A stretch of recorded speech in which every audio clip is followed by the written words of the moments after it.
What is up, y'all? It is Jerry from Team Unco Studios back again with another MPC Beats, very basic tutorial for you all using the MPC Beats software, all right? So in this next video, we had a comment asked to us in a previous video by this person right here, all right? I'm gonna throw the comment up there, okay? And they just wanted to know about metronomes and kind of where you can find the metronome, what's the purpose of a metronome, when do you use a metronome, when do you turn the metronome off? So these are all really great questions. Now, most of you might be thinking, why would we make a video on metronomes? It's so basic. It's such a basic level. Well, that's what these tutorials are for. They're very basic tutorials, right? So we're going to kind of go over some pros and cons, where you can find the metronome. We're going to kind of go over the grid and how it works and, kind of reading the metronome language. These are all very important things when it comes to creating any kind of song or any kind of music, whether it be in the MPC Beats software or any other DAW, all right? So without anything else, let's jump into this, all right? Let's get it.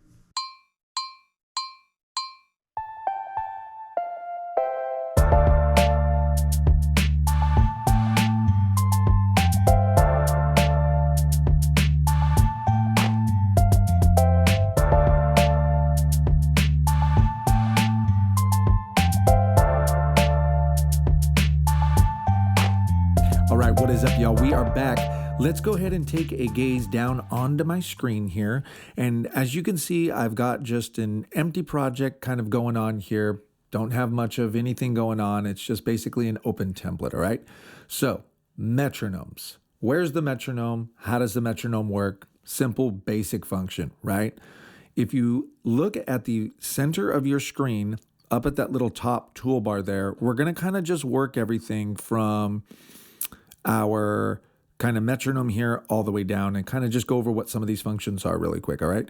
So obviously this first one is our metro or our metronome, okay? So if you single click it, it turns on, it turns off, simple, all right? The next little line to this guy is our volume for our metronome. So if we go ahead and start the metronome there, you can hear it. This little white line, if you just click it and hold, kind of makes our metronome quieter, makes it louder, okay? Pretty simple. All right. If we keep moving on down this line here, you'll notice right now our time signature, or what is showing us where we are at in our song, is set to bars right now. Okay. So it's set to bars, beats, and ticks. What does that mean? I'm going to go over that right now in just a minute, but we're kind of working our way down. All right. Now, if I want to change that to seconds and minutes, what I'm going to do is, if you notice, there's this little musical note here, but right under it, there's this little clock. If you just click on that clock, it changes it to hours, minutes, seconds, and, fractions of a second or milliseconds. I don't know what you would call it. Okay. So that's how we change it, is these two little icons here. Okay. That's showing us our bars, beats. This is showing us our seconds, minutes, hours, and all of that. Okay. Now, next to it is our BPM time. All right. Now, let's go ahead and start here. What is a BPM? Let's get this out of the way first. Our BPM stands for beats per minute. What does that mean? I'm going to tell you what it means. What is a beat? What is a bar? Is the very first thing you are going to have to understand. All right. So let's go ahead and get into this really quickly here, okay? If you look down at the screen again, you're going to notice that there's this little blue strip up here that shows these like numbers here, okay? What these numbers indicate are our bars and our beats, okay? The first number in that sequence signifies what bar we are on. So if you notice here, it says 1, 1, 1, 2, 1, 3, 1, 4. You get the idea, okay? So the 1 stands for what bar we are on. Obviously, this is the beginning of the song, so this is bar number 1. The second number identifies what beat in that bar we are on, okay? For right now, we're doing a 4/4 time signature, okay? What does that mean? We will go through another video if you guys want to know about time signatures. Just understand 4/4 is the time signature we are in right now, okay? So it means, in this case, that there are 4 clicks in each bar. So 4 clicks make up 1 bar, okay? Now, when I play the metronome, I also want you to hear the difference in velocity okay, the volume change in the clicks, okay? So I'm going to play it again, probably go a couple of times through it, and I'm going to turn the volume up, all right? So listen.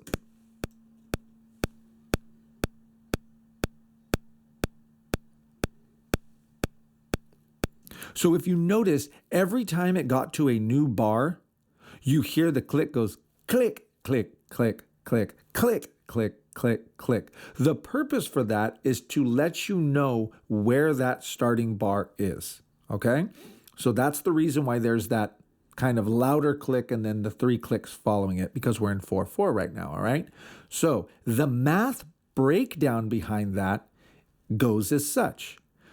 For every bar, there are 4 beats. Within those 4 beats, there are 4 quarter notes, okay? So again, if you look at the screen, here is our bar from 1.1 to the end here where the starting of 2 is. So this is our bar, okay? Bar 1. In between this is our beats. So here's beat 1, beat 2, beat 3, beat 4. And in between that is a grid. This grid right now is broken up into 16ths, okay? You can change that. It can be whatever you want it to be. Right now, we're not going over that. We're just establishing metronome and how it works. So if you want to see a video on that, we can go over how to change that and all of that. Right now, it's defaulted to 16ths, which means there are 16 of these little rows in between are 1, 2, 3, and 4. Okay, so if we go 4, 8, 12, 16, right? So there's our 16th quarter notes in between our beat, which make up a whole bar. Okay, so I'm going to explain it one more time. There's 16 quarter notes, okay, that make up these 4 beats, which in total make up one single bar. Okay, if you're still confused, leave a comment down below and I can go over it in, further detail for you, all right? Just know that's how that works. So when we get to the end of our 1/4, we switch over to bar 2, and then it does the same thing, 2/1, 2/2, 2/3, 2/4, and on and on and on, okay? So that's the breakdown of how bars, beats, and quarter beats work, okay? In this case, it changes depending on what you're doing. Just for this case of what we're looking at right now, that is what we're looking at. That's the mathematical breakdown of it, okay? So how do we establish a BPM, right? Like, how do I establish a BPM and what? The metronome just plays the BPM. It doesn't really have anything to do with you creating the song or whatever. The BPM is what is going to be your beat that's going to create the song. The metronome is just the tool used to play that BPM, okay? So that's the difference between a BPM and a metronome. The metronome is just the tool that's used to go click, click, click. The BPM is what you are telling it you want it to click, right? So BPM stands for beats per minute. Beats per minute, okay? Again, beats per minute. It's self-explanatory. How many beats are going to be in 1 minute? Okay. Obviously, if we have a higher number, there's going to be more beats there. So for instance, 120 right now, okay, that means I'm going to have 120 of those click, click, click, click when I get to the 1 minute mark. By the time I get to that 1 minute mark, I'm going to have hit 120 of those clicks. Now, if I slow it down, let's say I go to 100, okay? Now, at the 1 minute mark, there's going to be 100 of those, okay? This is important because a lot of producers and stuff like to count in bars, okay? You ever notice somebody says, oh, you know what? I got a 16 bar, track. I want you to be, I got a track and I got 16 bars I want you to rap on or whatever, right? This is what they're referring to, okay? So it all depends on how fast or slow your BPM is that will ultimately tell you how long your song is going to be.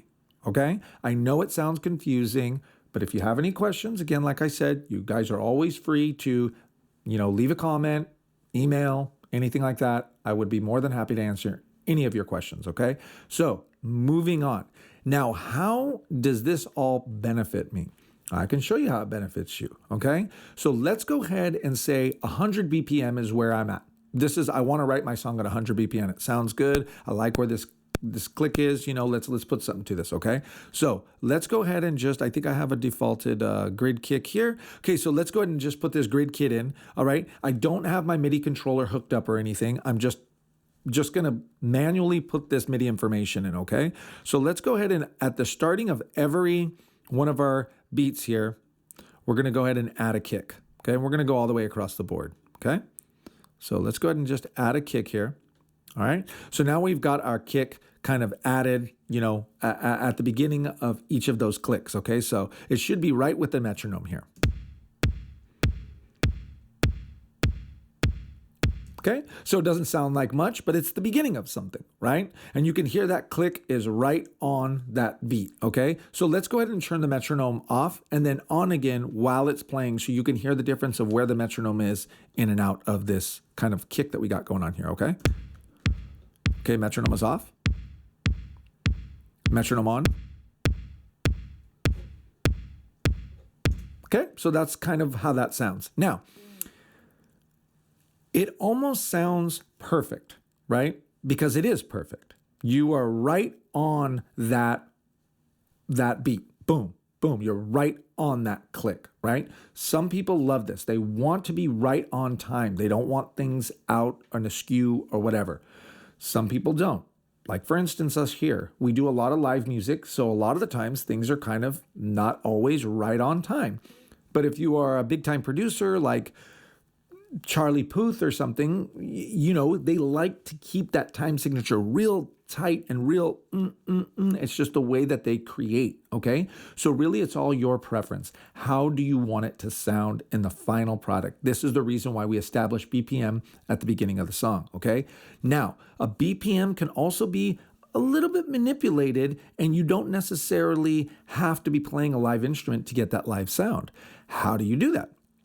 Well, MPC Beats has allowed us to be able to do that with a thing called time correct. Now, what time correct is it's just a way to make sure that you stay on the grid in perfect time. So if you look down at my screen, I'm going to go ahead and take this kick note here. And if you notice, I'm moving it around and it's snapping, right? It's snapping to the grid, okay? It's not allowing me to go in between. How do I go in between? If you notice, right down on your console here, you'll see there's this little highlighted guy that says time correct. Let's go ahead and just turn that guy off. And I just, kind of hovered over and just clicked on it and held it down, held down my mouse and then just kind of move it up or down and it will move that wheel. Or if you're using the MPK Mini and you have your Q links on, I believe it's the very top left Q link. If you turn that, it will turn it off. Now, if you notice my kick here, ooh, see that? It floats seamlessly in between. So the reason why they have that there is just so that you can make things that sound perfect sound imperfect. How do we do that? Well, let's go ahead and show you. So if I go Command Z and snap back, okay, I'm going to go ahead and go back to my time correct here, and I'm turning time correct on. Let's go ahead and add a snare. Let's say every other here, okay? So I'm going to go every second and fourth beat within my bar, I'm going to put a snare. So now I've got this sound. Okay, so we got some like starting of like maybe some 80s disco or something, right, going on here, okay? So this is the way that I have it now. Everything is nice and perfect. Let's go ahead and turn this metronome off, all right? It's all nice and everything sounds right on, okay? But let's say I don't want it to sound right on. Let's say I want a little bit of air there. How do I do that? So what I'm going to do is I'm going to highlight my snare, all of my snares here, and I'm just going to kind of zoom in here so you guys can see this, all right? Let me actually open this grid up a little bit here too so you guys can see, all right? And what I'm going to do is I'm going to turn my time correct off, and now I'm going to take this. Actually, let's go ahead and go extreme. So I'm going to go extreme on this. I'm going to go about halfway through this beat, and you're going to notice obviously right away the timing is off, which is okay. I want the timing to be off so you can hear, okay? So go ahead and let's play. Okay, so obviously that's off. That's way too much air in between, right? But I want it to just be enough to where it almost gives it this human feel, okay? So I'm just gonna come right before it here, maybe let's say like probably up in here somewhere. Okay, now let's turn our click back on and let's go ahead and hear it again.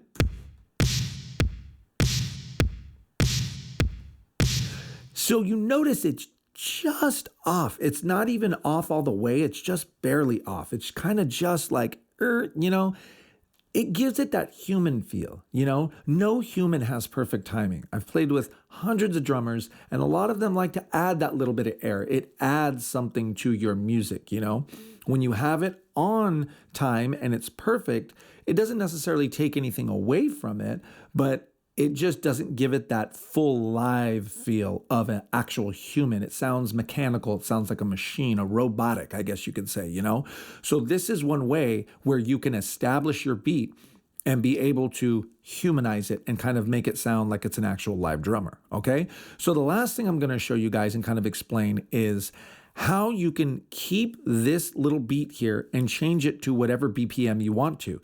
Now, this works when you are doing drums. I love doing this all the time here at the studio. We'll establish something at 100 BPMs, but the final product comes out at 110, right? The beauty of MPC beats is you can change this time signature to whatever you want and the click will not go off time. Now, if you are adding a melody to it, let's say some keyboard or a bass line or 808 or whatever it happens to be, it will be off of the click. Now, there's a way to correct that and be able to get it where you can get it back on and all that. That's at another time and another video. If you want to see something like that, leave a comment down below and we'll make a video on that. But for drums, it is awesome to be able to make a whole drum kit of whatever you want and then establish your BPM. So this is where a metronome and your BPM comes in very handy. Make sure you establish this right out of the gate. What am I going to play this song at? 110, 108, 105, where is it going to be at? Do it while you're doing the drums so that you are able to manipulate it and not have to worry about being off of the click. What am I talking about? Let me show you. So if you notice I'm at 100 here, but let's say I want this to be 110. Okay, so now, now I'm at 110. Let's turn the click off. And that sounds pretty good, I mean, it sounds, like I'm getting somewhere. Like I've got the starting of something going on here, okay? And let's say 110 is where I want to be at. Now I can start adding percussion. I can start adding whatever else I want, So this is the benefits that you get from having a BPM, from having a nice metronome, okay? Now, the final thing that I'm going to kind of go over here is a pre-roll. What a pre-roll is let's say I'm getting ready to overdub some stuff here, right? But I don't know how to hit the record button and overdub at the same time. Well, MPC Beats has added a pre-roll into your software so that you don't have to worry about that. And what the pre-roll is it gives you 4 clicks, 1, 2, 3, 4, and then it will start recording, okay? How do we do that? So if you hit Shift R, you will notice that I'm in standby now right here. I'm not recording yet, okay? Make sure your metronome is on. All right, and if you go ahead and hit the space bar, you will hear 4 clicks. So it gives you a little bit of extra kind of few seconds to get yourself situated and say, okay, here we go, 1, 2, 3, 4, blink, blink, blink, blink, or whatever you're gonna put over it, right? So that's a really, really cool thing to be able to do. Now, a couple of things you need to understand about the pre-roll. Thing number 1 is the record metronome and the playback metronome are on 2 separate kind of things. So just because you have the playback metronome on does not mean the record metronome will be on. So that's important. Make sure when you are recording, you have the metronome on, and then make sure when you are listening to playback, you have it on or off or whichever one you choose to have, okay? Just know that they're separate. Just because you have the playback on does not necessarily mean the recording one will be on, okay? So kind of to sum up in this little section here, with this is let's go here, burp, is your pre-roll you got, right? Okay, so we've got that pre-roll. That works great. Now, how do I get it to play from my second, my second bar? I want to start it from here. This is where I want my recording to start from. How do I get it to do that? Okay, so if I go Shift R, and you can see my cursor is already there, right? If I hit the space bar, what happens? Boink, my cursor went all the way back to the beginning, right? So how do I get it to start from where I want it to start, a specific area? That's a good question. Took me a while to have to figure this out, but I finally did figure it out, and I figured it out for you. No, I didn't. I just figured it out. Actually, it was by mistake. So, but if you go ahead and put your cursor back on, let's say 2, this is where I want to come in, right? If you hit Shift R, put yourself into standby, and then you hit Shift spacebar. Whoops, it didn't do it on that one. Okay, whoops, try it again. Okay, so I'm gonna go here, go Shift R, okay? And if you hold down Shift and spacebar, oh, what is going on? It's not doing it, hold on. Okay, let's try it one more time here. Boink. Okay, so go Shift R. Okay, that's weird. Okay, well, I have no idea why that's not doing it. Okay, let's try this again. Hang on. Okay, let's try it again here. Okay, so go Shift R, and now go Shift spacebar. There it goes. And now it'll default back to where you were. Okay, so again, if we go here and we kind of go Shift R, and now we go Shift spacebar. I have no idea why it's not doing it, but you get the concept. If you go Shift spacebar, it should be able to start it from that one marker. It's not doing it here, but whatever. We're team uncoordinated, so sometimes crap doesn't always go the way you want it to. So, but Shift spacebar will allow you to start that marker from wherever you want, whatever bar you want or whatever. So anyway, though, guys, I hope this was, helpful. And we got some more videos coming out. We're going to be doing a sequencing video. We're also going to be doing, just a bunch of stuff. Exploding. I think that's the next video we're going to be working on. I had some questions asked to me about exploding tracks and stuff like that. So that's probably going to be the next video we're working on. So y'all stay tuned. Peace and love from Team Unco Studios. And we'll see you guys on the next video, all right? Peace.